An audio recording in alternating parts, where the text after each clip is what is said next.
हरे कृष्णा, राधे राधे। दोस्तों, इस वीडियो में बताई गई सारी बातें हमारे शास्त्रों में लिखी गई हैं। हमारे शास्त्रों के अनुसार दो प्रकार की ऊर्जा होती है, एक सकारात्मक ऊर्जा और एक नकारात्मक ऊर्जा। अगर घर में सकारात्मक ऊर्जा है तो सुख समृद्धि का वास होता है, और अगर नकारात्मक ऊर्जा है तो उदासी और बदहाली होती है। सकारात्मक ऊर्जा को हम कैसे प्राप्त करें? पूजा पाठ कर ही हम सकारात्मक ऊर्जा को प्राप्त कर सकते हैं। अगर हम भगवान का नाम लेना भूल जाएं और धीरे धीरे हम हमारे शास्त्रों के नियमों का उल्लंघन करना शुरू कर दें तो उससे हमारा जो समय है धीरे धीरे बुरा होने लगता है। सुबह उठकर सबसे पहले हमें क्या करना चाहिए? दोस्तों, आपने कई बार अपने बड़े बुजुर्गों के मुंह से भी सुना होगा कि सुबह उठकर सबसे पहले हमें हमारे भगवानों के हाथ जोड़ने चाहिए और फिर उसके बाद हमें हमारे हाथों की हथेलियों को देखना चाहिए। परंतु हमें हमारे हाथों की हथेलियों देखने से क्या होगा, या ऐसा हमें क्यों करना चाहिए? इसका कारण यह है कि हर व्यक्ति में एक ऊर्जा का संचार होता है। सुबह जब हम नींद से उठते हैं तो हमारा शरीर बिल्कुल स्थिर होता है और दूसरे के ऊर्जा के प्रभाव में जल्दी आता है। अब एक प्रश्न मन में आता है कि सुबह सबसे पहले अपने हाथों को देखने का क्या मतलब है? तो शास्त्रों के अनुसार धन की लक्ष्मी माता लक्ष्मी और सुख समृद्धि की देवी माता सरस्वती और श्री हरि, इन तीनों का वास हमारे इन हाथों में होता है। इसलिए सुबह सुबह इन्हें देखना शुभ माना जाता है। इन्हीं हाथों से हम हमारे कर्म करते हैं और भाग्य को बदलने की क्षमता भी रखते हैं।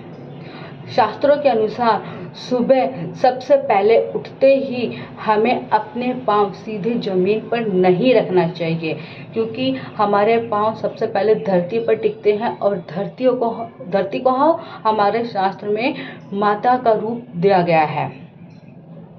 तो हमें सबसे पहले उठकर हमारे जो ये हाथ है उनसे हमें हमारी धरती को स्पर्श करके और हथेली को माथे से लगाना चाहिए। उसके बाद हमें हमारे पैर नीचे रखने चाहिए। सुबह उठकर सबसे पहले हमें अपना चेहरा आईने में नहीं देखना चाहिए। अगर जो भी सबसे पहले आईने में अपना चेहरा देखता है तो उससे कहा जाता है कि घर में नकारात्मक ऊर्जा ज़्यादा आती है।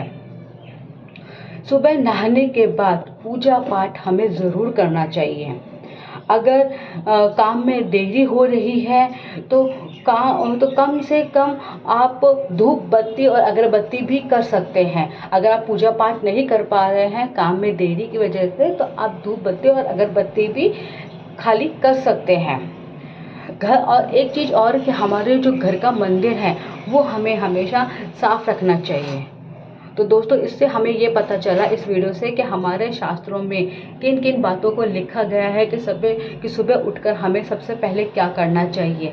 सुबह उठकर हमें हमारे देवी देवताओं को प्रणाम करना चाहिए, हमें हमारे दोनों हथेलियों के दर्शन करने चाहिए। इसी के ही साथ हमें सीधा सबसे पहले अपना पैर जमीन पे नहीं रखना चाहिए। पहले हमें उस धरती माँ को छू के अपने माथे पे लगाना चाहिए, फिर हमें धरती पे पैर रखना चाहिए।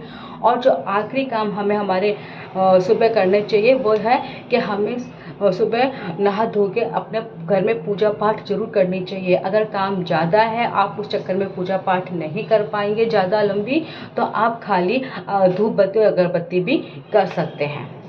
तो दोस्तों, उम्मीद करती हूँ ये वीडियो आपके लिए बहुत उपयोगी रहा होगा। इस वीडियो के साथ साथ कृपया करके मेरे चैनल को भी लाइक करें, शेयर करें और सब्सक्राइब भी कर दें बेल आइकन के साथ, जिससे कि मुझे आगे बढ़ने में आप लोगों का सपोर्ट मिल सके।